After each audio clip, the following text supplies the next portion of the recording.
ना सांग मैंने प्रश्न उत्तर नूतन अध्याय को आपण समस्त को बहुत बहुत स्वागत।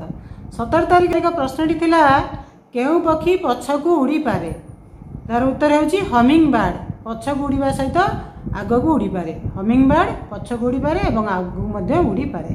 18 तारिख प्रश्नटी थिला मुंडटी मोर सबुज सीना धड़ा देहटी सारा खाइबारे मु भारी उपकारी मो ना किए कहवा परा। फनी क्वेश्चन टी थिला चतुर प्रश्न तार उत्तर टी होची मूला। 19 तारिख प्रश्नटी थिला ताहा कौन जहाँ जेते जी चेष्टा कले भी अटकाई पारती ना तार उत्तर टी होची समय समय को कई केबे अटकाई पारती ना। 20 तारिख प्रश्नटी थिला पृथ्वीर छात क्या कह जाए तार उत्तर होची तीर्थत। पृथ्वीर छात होची तीर्थत। 21 तारिख प्रश्नटी थिला स्नान पूर्णिमा रे महाप्रभु श्री जगन्नाथ बलभद्र और सुभद्रा मोट समुदाय केते गरा जल रे स्नान करती तार उत्तर 108 गरा स्नान करी थांती। 22 तारिख दिन आपण माने सुंदर हस कथाटे थिला। आशा करछि आज वीडियो आपण माने निश्चित भाव भल लागिथिबो।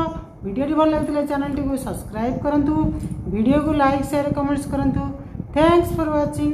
पुणी देखा नेक्स्ट वीडियो रे।